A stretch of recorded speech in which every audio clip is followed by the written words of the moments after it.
Music is such a powerful way to shift your energy and your mindset. And my guest today knows a little bit about that. Melanie Peralta is a mindset and transformation expert, a public speaker, and a healing artist. She's also the creator of moving mantras, which are melodies that move the subconscious mind.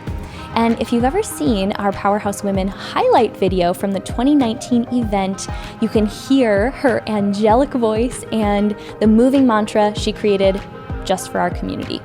I may or may have gotten her to sing it for us in this episode too, so enjoy.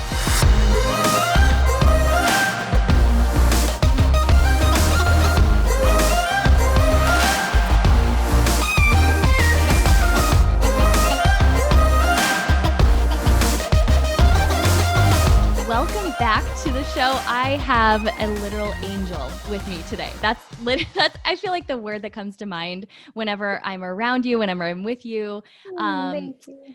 Melanie is my guest today, and if you don't know her face, you may know her voice if you have heard, or I guess if you were attending Powerhouse Women 2019 live and in person, or if you have watched the replay video of this beautiful moving mantra that Melanie gifted all of us. And we'll even share the story of how that came together because I think that's just so cool. Right. So Melanie, I'm just so thrilled to have you here. I feel like this is long overdue. Oh, yeah, it a little bit is, but it's right on time, because you've had so many things going on and I've had a lot of moving pieces, but I'm grateful that us coming together for this episode happened now with the project that I've been working on. And I'm grateful that now I get to share that. So thank you for having me.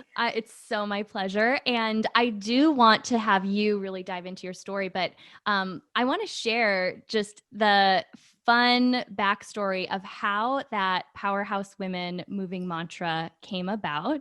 Right. If people aren't familiar with it, are you like, will you sing a little bit of it right now? I'm like, I did not prep you for this at all. We can probably, I'm like, I don't think we have the recording that we can just splice in, but you do not want me to sing it.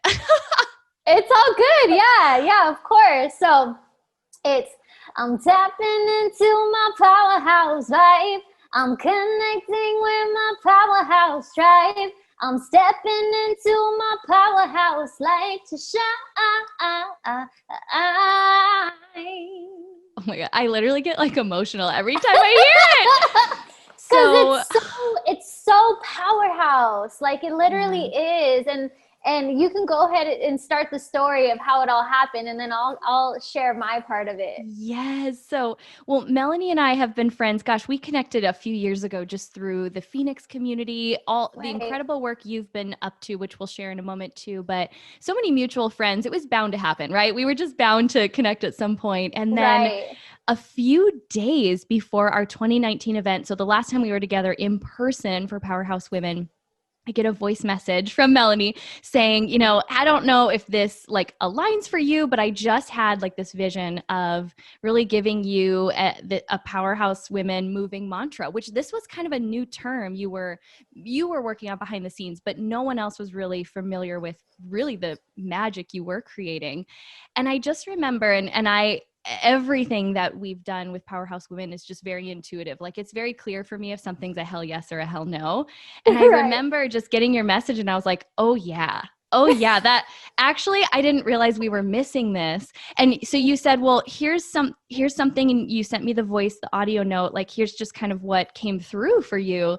And I want to hear your side of it too, because I remember hearing it and literally having that moment saying, I didn't know that we were missing this, but now it's so clear this was what was meant to be kind of part of this opening piece of the entire event. And it was magical. It was everything I just envisioned it would be and so much more. Right. And it's actually funny because and I was just feeling the nudge. I remember it. Like I remember the moment I was driving in the back seat of a car. I don't even remember who was driving. Someone was driving. Hopefully someone. And it was just coming through me that I really wanted to write a moving mantra about your community. and that I wanted to write a powerhouse moving mantra. And I was like, well, if I'm going to do that, then I need to ask Lindsay. And if I'm going to write one, I want to know what she wants her audience to feel, because that's what the moving mantras are about. You know, the intention, the lyrics, how to really get somebody in that mental and emotional space of what you're wanting them to feel. Yeah. So I was like, you know what? I didn't even know that it was going to end up being a thing that, like, you were going to be like, you should sing this live in 3 days. I just figured, you know, she can have it and she can do whatever she wants with it. But for some reason, I'm feeling like really pulled to write one for her, write one for the community. And so then I text you and I'm like, hey, I really would love to write a moving mantra for you. And then you were like, yeah. And I'm like, okay, cool. Well, what do you want? Like, what do you want the message to be? What do you want to convey to your audience? You know? And I remember you just telling me, and I was like, all right, I got it. And then I put something together, and it was like the first one. It was the first one that I wrote, and I voice memoed it to you, and you were like, yeah, can you sing that at the event in a couple days? And I was like, yeah, I can do that. I'm available. It really did. And it, we're going to get so much further into this. It showed the power of music, and specific music that has intention behind it to really not just elevate one person's energy, but the collective energy in a room. And every time I hear it, even hearing you just sing it a few minutes ago, it brings me back to that feeling. So before we dive into your story and what inspired the project, how do you define a moving mantra for someone who's like new to this conversation? Right. So a moving mantra is literally designed to be a mantra that moves you through melody. Because when we say our mantras, a lot of times people just speak them. And the more you speak them, sometimes it gets redundant. You know, when you speak something, it gets redundant. You detach the emotion from it because you're so used to it. But a song always keeps the emotion connected to it, because the melody is a feeling aspect to it. So instead of just saying your mantras and just saying it, singing it, so that naturally whenever we sing, naturally as human beings, when we sing, emotion is connected to it. So that instead of just saying your mantras, you're actually singing it. And obviously, because I create them, the mantra is so intention filled. Yeah. It's incredibly purposeful for whatever the mood, the moment, the expression, the experience is. And the cool thing about it is that now that we've actually started creating them from a production standpoint, moving mantras are a musical medicine, literally, not only because of the intention in the lyrics, but because now the production has healing frequencies in it, binaural beats, isochronic tones, nature sounds. We're very intentional about making sure that we use specific sound wave therapies so that when you're listening to it, yes, the lyrics are powerful, yes, the melody is beautiful, and the mantra is awesome, and the production, without you even knowing it, is putting you in an altered brainwave state so that your subconscious mind can absorb this message even deeper. And the piece that I always take away when I hear you share about the project, and I can't wait for you to share the full story of how it came together, the intention, that's the word. Like, there is so much intention put behind every single beat, every single sound that you may hear or not even consciously like process. And it's fascinating to me. I'm such a believer in that, like listening to certain music when I'm working, when I'm creating, and your music and the mantras are such a gift. I'm so excited for the world to fully be exposed to them, because the few that I've heard I played them for Elliot, and we both just sat there. It actually created like a moment, and it was, maybe 1 to 2 minutes long, but where almost like you're just present in that moment. Right. And that's such a gift. Right. And it's been so cool being able to share them and kind of get those reactions because we design them like that. We Yeah. design them to alter your state of being. All you got to do is just listen to this one and it immediately puts you in a different place. And it's been doing that for me since I started the practice, which is how they even became a thing. But Yeah. now being able to share them and other people like and seeing their reactions and seeing how they make other people feel has just been so cool, so fun. I'm like, yay, they're doing exactly what they're designed to do. I can only imagine how that feels. So Yeah. I want to go back to your story. I think it really is just such a cool evolution of Right. really this gift that you have. Your vocal talent is undeniable. And there Thank you. was a time where you were going down a more traditional route, pursuing that as a career. Yep. So, will you take us back and give us whatever parts of that story you want to share that really Yeah. led up to today and finding this deeper purpose, even within the gift that you thought was given to you, maybe for a different reason? Right, right. So gosh, I've been singing since I was a little girl, Lindsay. I'm not kidding you. I was like Selena and her dad. My dad, when I was little, was putting me up on every single stage that he could.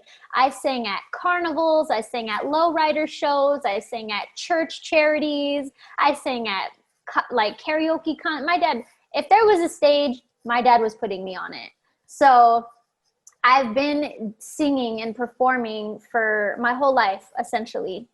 And my dad was always pushing me. I'm so grateful for him. He was always pushing me to pursue music. He always believed in it so much. And I got to the point of, so much exposure on stages and all of that stuff that one day someone was like, hey, there's a studio here in Mesa. It's called the Salt Mine Studio. That's like my original home studio. And they're like, it's a really professional studio. And if you really want to get your daughter started like in the music industry more professionally, you should start recording her. And back then I started writing songs when I was a little girl. I would write songs about honeybees and stuff like that. Seriously. So cool. I would write little songs all the time. When I was in junior high, I would write songs about my boyfriends and I would go to the mall and my friend would be like, hey, my friend can sing. And I would sing and it was just this thing, right? And so eventually I went to that studio and I recorded my first like actual song. I had recorded other songs in like random laundry rooms and stuff, but this was my first time actually recording a song in a professional studio. And it was a song called Show Me. And I was in there and I actually had co-produced the beat and everything. And in the middle of my session, and anybody knows this in the music industry, it's studio etiquette. You do not just walk in on somebody's session. It's just studio etiquette. You just don't do it. In the middle of my session, some man walks in and he's like, oh my God, who is this? Like, who's the manager? Like, who's the artist? Who can I talk to? And I'm just like, who is this guy? And he's like, and I'm like, it's me. I'm the singer and I don't have a manager, but that's my dad. And my dad was like, hey, and he ended up being an A&R from Atlantic Records. And so one thing leads to another. We set up meetings. Next thing you know, he's managing me. And all of that led to me traveling back and forth from here to Atlanta throughout all of high school. And finally, when I graduated high school, I moved to Atlanta because I had been working with the same production team who was doing Justin Bieber's music, actually. They're famous for One Less Lonely Girl by Justin Bieber. And so I was working with them and I spent months creating a project that we were ultimately going to pitch to actually get an official record deal. Because at the time, what I had was what was called a production deal. So like, okay, we make the music. If it sounds good, we pitch it for an actual record deal. And then once that's done, then, the rest is history and we push her as an artist. Well, the manager that I had, things just got complicated and there was music business conflict and it's music business is the music business. A lot of people don't know that. They think it's just creative artistry. No, it's like 20% music, 80% business. It just is. And politics got in the way. Next thing you know, the deal's over. All of the music that I had created with AREX, that production group that I was working with, it was like I couldn't release any of it. I couldn't do anything with it. I ended up coming back home to Arizona, and my dad was livid. Like, he was really upset with my manager, and pretty much like, how did you let this happen? How is it that she went over there and did all this work and now like nothing? And a lot of it was just egos. So much more had happened. And at that point I was just like, I'm going to fire him. I decided, I remember walking into the kitchen that day and telling my dad, like, I'm going to fire Curtis. That was my manager at the time. He was like, what? And I was like, yeah, I feel like I really need to, And so I did. And after that, he was my into the music industry. And I was like, oh my God, what did I just do? What did I just do? I met everybody through him. My lifeline in the industry is him. And so I was just like, I don't know what's going to happen next, but we'll figure it out. A week later, a producer that I had created a song with, the song was called Beautiful Pretender. He played it for an A&R at Sony in LA. And he was like, hey, I played your record for an A&R at Sony and they really want to meet you. Can you be in LA next weekend? And I was like, I just happened to already be going to LA that weekend to go visit my friend. And so it just lined up so perfectly. I go to LA, I take the meeting, it ends up going really, really well. I end up landing a 6-month project deal, moved to LA, and that's when I had my spiritual awakening, when I lived in LA. Because I wasn't a bad person, but I was a very damaged young girl when I moved to LA. And when I went there was the first time that I was ever really alone. Because when I lived in Atlanta, I was still underage. I was in high school. So my manager and I had my whole team. I was very like in a bubble over there. I wasn't alone. But when I moved to LA, I was alone. And that was when I evolved. That was when I went through my spiritual awakening, and a lot changed. And when I started going to these music sessions, it wasn't the same experience. And I was like, I learned in my spiritual awakening, I absorbed myself in information. I learned about vibration. I learned about the power of intention. I learned about the power of language. I learned about all of those things. And I learned how not only they impact society, but how they impact human beings and the well-being, our minds, our emotions, our souls, our spirits. Like, I really learned all of that stuff. So then when I was going to the studio and as a songwriter, because I went over there as a songwriter, I no longer wanted to write about what they wanted me to write about. And I was getting tired of it. And I wanted to write these substantial, powerful lyrics because I now knew the power of music from a scientific level and a consciousness level. And I'm like, I don't want to say that. I don't want to put that frequency out into the world. And they're like, oh, well, we need hits for radio. We need popular pop culture music. And I no longer wanted to write pop culture music. So I just got to a point where I stopped going to the studio. And I remember every now and then I would go to the studio and just make my own songs. And I remember my producer was like, something's going on with you. Because I was then starting to write music that was talking about like, wearing your crown and owning your power and stuff like that. And he was like, this isn't going to sell, but this is dope, And so I just stopped going to the studio. And then later down the line, I got pregnant with Vakai and told myself like, yeah, I'll get back into music after when when I feel like it. And then becoming a mother made me want to share what I learned through my spiritual awakening. And I ended up creating Woman to Woman instead of going back into the music industry. Yeah. And that's how I got into the personal development world. And I created that organization and started running women's events and hosting workshops and speaking and stuff like that. And now I wasn't a singer-songwriter anymore. Now I was a coach and a speaker over here in this world. But the love and my connection to singing and songwriting, it just never left. It was so deep rooted in me. It is me. It's so much me. And so just within my own personal practice, I would be in the shower and I would be writing my own mantras. I would be writing my own mantras to soothe my own soul, not for anybody else. It was my medicine. I was writing what I was experiencing and things to help me get through it in these tiny little songs. And eventually something came up upon me that was like, you know what? I should share these.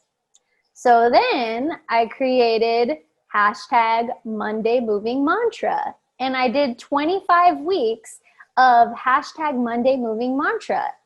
And then it became a thing. And now everybody knew me for the mantras. And when I would go speaking places, they would say, Melanie, sing a mantra. And then I would. And so then that's how like my past for singing and songwriting and being in the music industry and my love for personal development and helping people grow and evolve became one baby. And now it's the Moving Mantra Project. And it even when I was sharing them on social media, I still didn't believe that I would get back into like actually creating production music, that I would actually create physical music again. You know, I figured I'll just sing these and I won't like create a project out of it, you know. But last May, I was in Bali for a women's retreat with Candy and everybody. And in Women's Circle, for the first time ever, we were really setting intentions for things that we want to do. And it was so hard for me to actually come out and say, like, there is this part inside of me that wants to make music again, but I want to make it like this. And that was the first time I ever said out loud at some point in time, like, I do have this desire inside of me to record my mantras and to share them with the world. And literally less than a year later, I was spending time with my tribe. And this is funny because I actually didn't tell you this. I don't know if I've told you this. So when I first created Moving Mantras, way before the Powerhouse thing happened, I was telling my mentor and I was speaking it into existence to him because he's the person that I do that with. And I said, I'm going to not only be a motivational speaker, but I'm going to be a motivational singer. And I'm going to sing and speak to them. And I'm going to share my moving mantras and I'm going to share them in front of hundreds of people on stages. And that's what I'm going to do. And the day that I got the photos back from the Powerhouse event and I was in the mic and all the girls were in the background, I sent him the picture and I said, hey, it's here. Like, it happened. I sang my moving mantra at this event. So the Powerhouse Women was like the manifestation of that vision really starting to come into fruition. It was insane. Wow. But right. So the cool thing is he is in the music industry.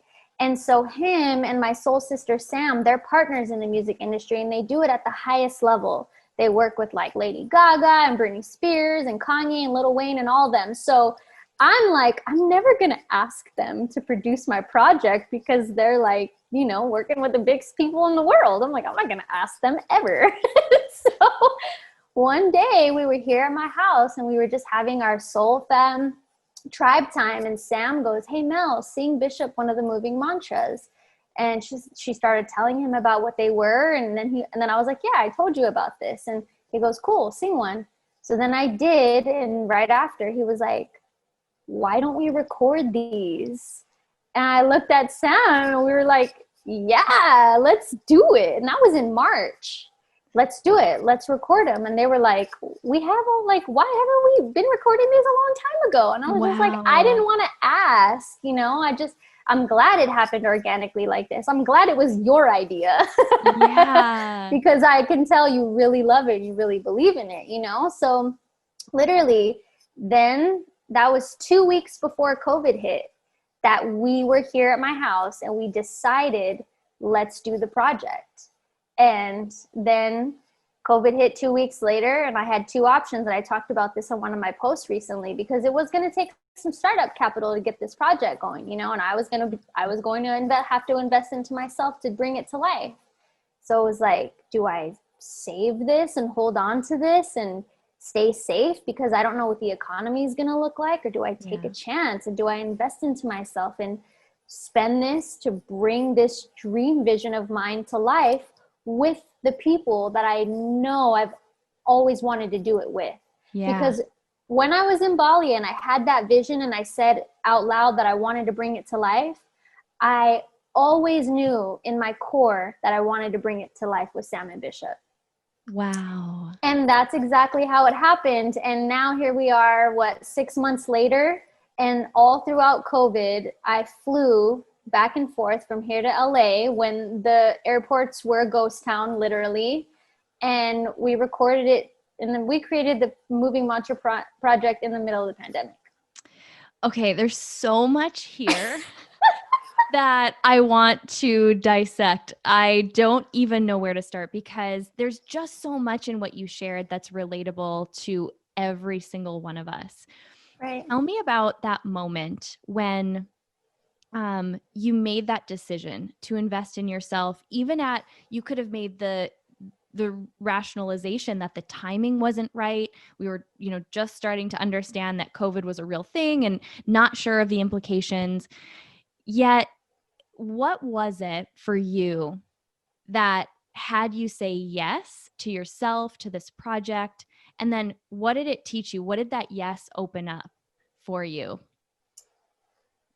Well, everything was aligned. Yeah. All of the pieces were aligned. Like who I wanted to do it with, the fact that I actually was in financial abundance to be able to do the project, because maybe any other time I wouldn't have been able to do that. Sure. And there was just all of these things that were just perfect. I felt ready. And another thing too is, even though we didn't know that the world was going to need this healing music right now, it ended up being so beautiful that while we were creating it, the world was hurting. And so we were able to really put some serious heart into this medicine, because we knew that the world is not going to be the same after this, and they're going to need this healing. But ultimately, for me, I'm a risk taker. My dad is a skydiver, and I grew up around skydivers my whole life. And so if everything is right, to me, the risk is worth taking when it comes to what's right on my end of things, because I can't control the outside world. I can't control what's out there, but it felt right with me. Financially, it was like totally doable. It felt right that it was right on time for them, and they were the people that I wanted. So everything that was in my end of things, that was in my power and my control, was totally aligned. Yeah. So it's like, even like my dad would say, it might not be the perfect plane to jump out of, but my parachute's good and I know how to land, so I can do it. You know what I'm saying? And so for me, it was just like, it didn't cross my mind much past the point of, financially, other than that, like COVID isn't going to stop this project. Yeah. Yeah. Yeah. So really for me, it was just like, I believe in myself, and I've been wanting to do this for a long time. I manifested this vision. I asked for this, and now it's here. It would be crazy for me to let these outside circumstances dictate whether or not I say yes to the very blessing that I've been working to bring into my life in the first place. It's so good because, I think back to, you're really having me go back to just decisions over even the last year for myself, where for whatever reason, I knew inside it was a yes, even though and I almost think, for looking back on my journey, there's almost always a point after that yes that you have to rely a little on faith. Either financially it was a stretch for me, or I didn't quite see how all the pieces would come together. And I look back and see how many opportunities in the past I missed because I wanted to see it with certainty, when the certainty actually just came from within. Right. Oh, so good. So Tell me a little bit about, I mean, have you always had that really close connection to your own intuition? Or like for someone listening who's like, I don't know what they are talking about, this is not something I feel in tune with, how can we develop that? Like, have you had to strengthen it? Oh, totally. Developing a strong relationship with my intuition has been one of the biggest things that I've done over the years. And honestly, for me, it really came down to healing a lot of my traumas and my subconscious beliefs. It really came down to me taking a look at what I believed about myself. Mm. Because at the end of the day, your gut feelings either come from your disempowering beliefs, your subconscious mind that's trying to protect you, or those gut feelings genuinely come from your intuition, that divine intelligence that's within you. But if you don't work to get rid of the beliefs that say you can't do this, you're not, you're not worth it, or you're not going to make it, if you don't take the time to really sit with those and acknowledge those, and not to say that they won't creep up, but even if they show up, it depends on how much power you give them. And I spent a lot of time with myself taking the energy and the emotion and the power away from disempowering beliefs, because I had certain beliefs about myself and what I was capable of and what was going to work and what wasn't going to work, especially after the whole Atlantic thing fell through. Like, that really stuck with me for a while too. And then just being a young mother and the beliefs that you establish around that, I had to really take a look at my beliefs over the years. And I've done a lot of work to shatter them. And when people say, oh, well, what's the work? The work is every single day when the belief pops up, you choose to just look at it, observe it, let it go, and replace it with a new one. Even if in that moment, the new one that you replace it with doesn't feel true, you just keep doing that process. And I always tell somebody this. Has somebody ever told you something so much? Somebody ever told you, you're fat, you're fat, you're fat. And for the first 10 times they said it, you were like, I am not fat. I am not fat. And then you kept hearing it. And then after a while, you started to say, am I fat? You started to ask that about yourself. Like, is it true? Am I fat? Do I look fat? The same thing happens in reverse with the positive things. The more you hear those things, the more your brain will start getting wired to that thought, that belief. And every time you think that thought, you feel that feeling.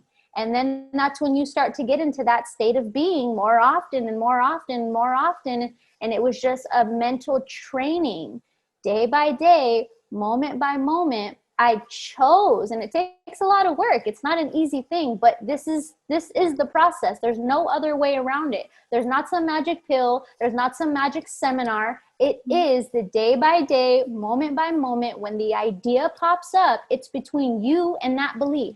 And you have to say, no, you ain't going to stop me this time. You've had a lot of power in the past, but today I feel real good. And I'm going to keep feeling good. So bye. And if you show up again tomorrow, hopefully I have this much energy to be able to fight you again. I wish you all could see the video version of this, because I would not mess with you. With that pointing finger, I would not even mess. I would run for the hills if I were that limiting belief. But it's so true. And I can relate on such a personal level. It has taken years of that daily practice, and then days where I totally fall down and I'm not conscious of doing the work. And then the thoughts creep back in. And I'm so grateful that you're willing to share just the realness of that, because the Lindsay, and I'm sure the Melanie a few years ago, who was just starting her journey, and maybe some of you are in that spot right now, you need to hear that no matter how far along you go, you're always going to need to use these tools. There is not a point you wake up and you just are free from your fears, your insecurities, your limiting beliefs. They unfortunately are always going to be there. They just don't have to be in the driver's seat. Yeah. Right. And they always will show up in some different form, because we're constantly evolving. We're constantly doing things that we've never done before. And so you might have gotten rid of the limiting beliefs that you were attached to 3 years ago, but now there might be a different one based off of where you are in this stage of your journey. So it's not just a quick fix, you know, this is an everyday thing, is like a muscle. And if you don't use it, you do lose it. So you have to exercise that willpower. You have to exercise that personal power every single day. And you have to make that your lifestyle. I just had to giggle thinking about the analogy that always comes to my mind is I will think I've gotten over like a belief and then it changes outfits and it comes back, kind of like when like kids trick or treat and they just go put on a different costume and they come back trying to like get more candy. That's like what it feels like. It's the same things, but then you evolve or they come back in a different form, or now you've expanded and your goals are bigger. So the fear almost expands in proportion to how big you're dreaming at that moment. So I'm so grateful you shared that. Beyonce still gets nervous, guys. Beyonce still gets nervous. You heard it here. You heard it here.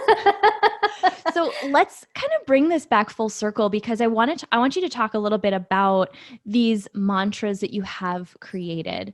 And I want you to talk about the intention behind them and how, you know, let's even apply it maybe to this this topic we've just been talking about of these limiting beliefs or, you know, deep rooted fears that we're working through. How can music, how can the moving mantras actually come alongside as we are transforming these habits, these patterns within us that we know don't serve where we want to go? Right. Well, the first thing that I feel like a lot of people really need to understand is that music can absolutely be a form of modern medicine.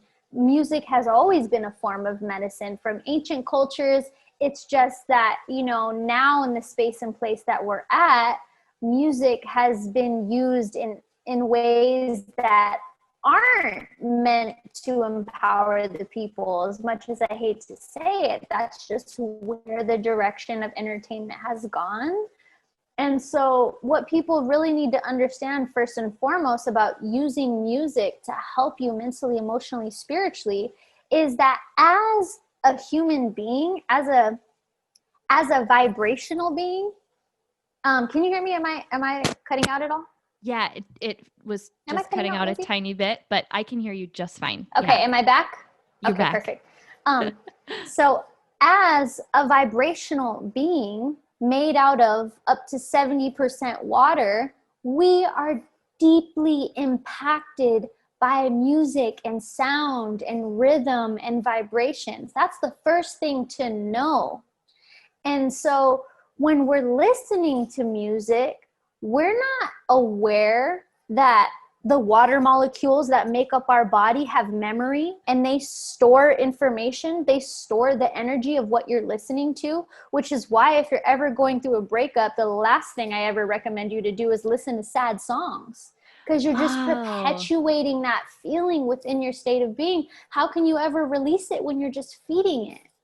So when it comes to the mantras, like I said earlier, yes, they're designed to have powerful lyrics and powerful melodies and the intentions behind all of that. But on top of that, knowing that the actual frequencies in this music are literally healing for your body. If anybody does research on Hertz frequencies, binaural beats, the positive effect that they have on your brain, that's when, instead of when you have a headache, you go and you grab a Tylenol because that's going to alleviate the pain. Instead, you say, you know what? I'm going to put on some Hertz frequencies to relieve the anxiety and the stress, to lower the cortisol levels that have created this headache in the first place, because my body can't process all of this cortisol right now.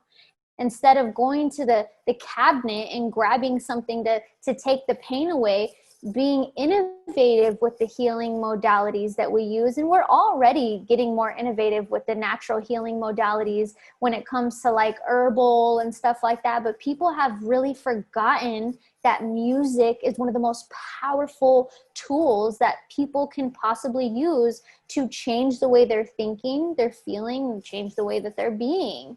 And so with these moving mantras, every single mantra is a different mood.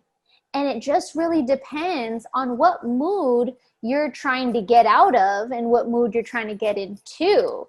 That's how you would choose which mantra to listen to. We have mantras about attraction and manifestation. We have mantras.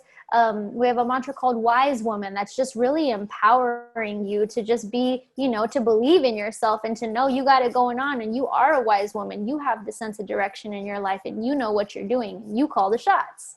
And we have other ones that are really that bring up vulnerability and tell you like, hey, it's okay to feel afraid. It's okay to say that you're not okay because you're growing through this thing and you're building every single day. So there's just all these different moods. But for me, I've done a moving mantra workshop before where I have them create their own moving mantras for themselves.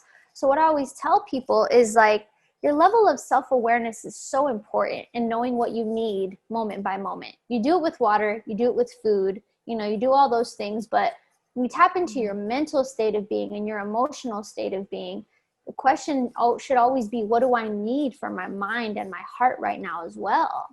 And so it might be a day where I need to listen to something that's going to make me feel protected by the universe, which we have one of those too.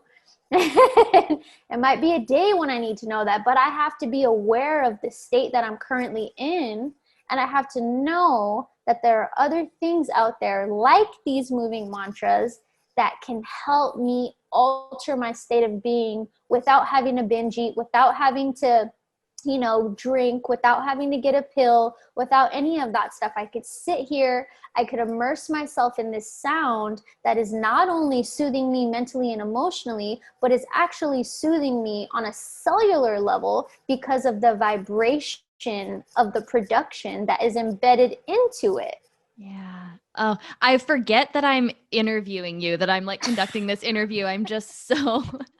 I'm so in the moment, and it's so true. I believe it wholeheartedly. And having gotten to experience just 2 of the mantras that you've recorded, I cannot wait for the world to hear what you've created. So I know that they're going to be coming out soon and people will be able to access them. One, which will give you at the very, very end, Melanie has graciously allowed us to share a little snippet of one of the mantras. But for people who are like going to be wondering where to find them, what is the best way for them to connect with you and then to find the Moving Mantra Project? Right. So the best way to connect with me is through Instagram. That's the main platform that I use. So my Instagram handle is @it's Melanie Peralta _ @it's Melanie Peralta _ is where you can find all of my content, everything that I do. In my bio, I actually have the link to the Patreon. So this is one thing that I want to share with everybody. These moving mantras, when we created this project, we did not design this project to just be put on Spotify and Apple and to just be out there in the music industry. We designed this project to be geared towards the personal development world because we're not designing them just to be, enjoyable and easy to listen to. We're literally designing them to be medicine.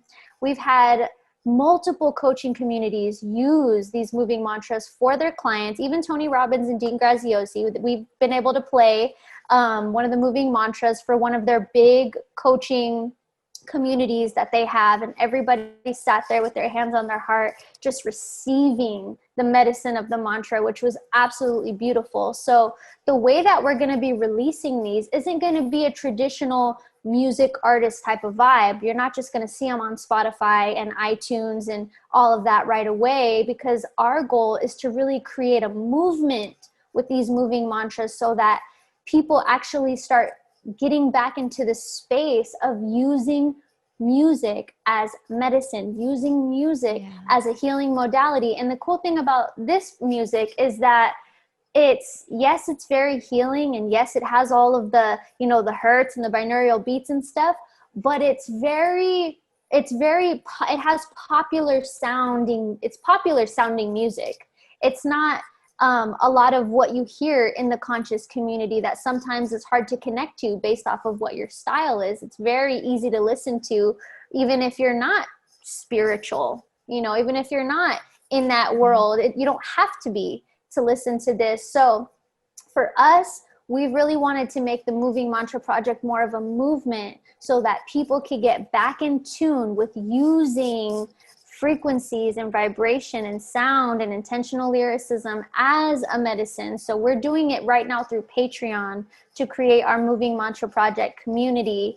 And later on, we will eventually switch platforms, but this is our phase 1 platform right now. So the Patreon link is in my Instagram, and for those who become specific tier patrons, you'll get the Moving Mantras, you'll get merch, you'll get live Moving Mantra lives with me. The last live we did, so the first single that we put out is called Breathe. And that one is specifically, it's a meditative mantra to help people get connected to their breath and connected to the present moment. It's such a great moving mantra to help you drop into a meditative state. If you're one of those people who's like, I can't meditate because I can't turn my thoughts off, I can't stop thinking. If you're one of those people who struggles with meditation, this is a great mantra to listen to help you get into that space, because all you got to do is follow the lyrics. That's it. It's beautiful. And that is the one that we'll give you a little taste of at the end. So stay tuned for that. Yeah. So with that one, 2 weeks ago, for the people who became patrons, we actually had a breathwork teacher come on and talk about the power of your breath and what it does for your body. And she also taught some breathing exercises, some specific breathing exercises to do to the mantra. So we're really, our intention is to put these mantras out into the world as a tool, not just music, but as literally a medicine. That is our goal. I will definitely make sure that we link everything in the show notes to make it really easy for people to find. I could just talk to you all day long. I could. Same. And I really, there's so much that you offer. And this particularly, in the short time that I've known you, is exciting to have a little bit of a front row seat to watch unfold, because I cannot wait to see where this project goes, the ripple effect it makes in the world. And truly, you're just such a gift to my life. Oh, thank So you. grateful. Same. So grateful. Okay, so here's what I want to do. I'm going to ask you one final question that I love to end on. And then typically we would play like our little podcast music to like end the episode. But instead, I'm going to have my team put a snippet of Breathe at the end, so that way, those of you listening, you're going to want to go back and like probably listen to it a few times. But you can find the full thing on Patreon, of course, through Melanie's link in her Instagram bio. But before we wrap, I would love to know, we've been in this conversation, especially this year, with so much uncertainty, so much change, about pausing to acknowledge our greatness, even in just the little tiny moments throughout our week. We just call it a powerhouse moment. And so I would love to know what comes to mind when you think about a powerhouse moment you've experienced in the last, the last little season, that is like the first thing that comes to your mind.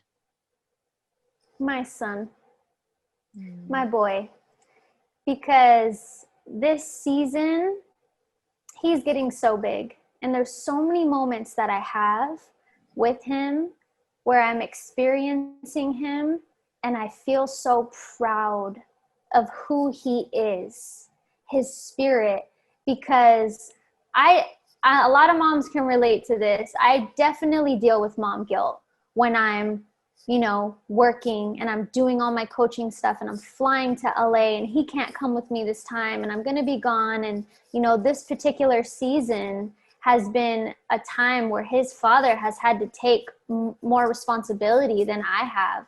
And I've been used to having him for all week long, and now the roles have switched. And so it's been really hard for me. And I felt like, maybe my son's not going to turn out the way that I wanted him to turn out because I'm not here as much as I want to be here right now. And the past week, just experiencing these tiny little moments of his spirit, just saying the most precious little things. It's just, those are like these sweet little moments that remind me that, I'm doing all of these things out here, but my biggest role in life, the most important job that I have, I'm nailing that too. The most important one, and the one that I criticize myself for the most, is the one that is like so strong. The other day he told me, We're laying down, and he goes, Mama, I picked you. And I said, what? He goes, I chose you. I chose you to be my mom. And then and then I was like trying to think of what he's like, just like Alessia chose Carissa, like giving me an example of that's his sister and his stepmom, just like his sister chose his stepmom. I chose you. I chose you to be my mom. And Wow. It's just right. And those little moments right there, just seeing his love, just seeing how he's so good. He's so good natured. He wants to be a good person. He wants to bring joy. He wants to do the right thing. Yeah. And those little moments for me are like, that is ultimately, our children are our legacy. You know, sometimes we want to create these big old Oprah Winfrey legacies, but at the end of the day, as a mother, for me, my child is my legacy. And so experiencing those little moments with him, like those are my powerhouse moments. And he is such a special little soul. Like, thank you. I have so much love. He is just precious. Melanie, thank you for the gift of bringing your joy, your energy. You raised the vibration for me on this episode. I know so many of you are feeling it too. And we are going to give everyone a little treat here at the end. So thank you for being here. I just adore you. Thank you for having me. I'm so grateful. I love the Powerhouse community. I've always loved it ever since I experienced it for the first time. So I'm just so happy to be here. Thank you. Oh, well, the feeling is mutual, and I am so excited for everyone to hear just a little taste of your moving mantra, breathe. So thanks for listening, everyone, and enjoy.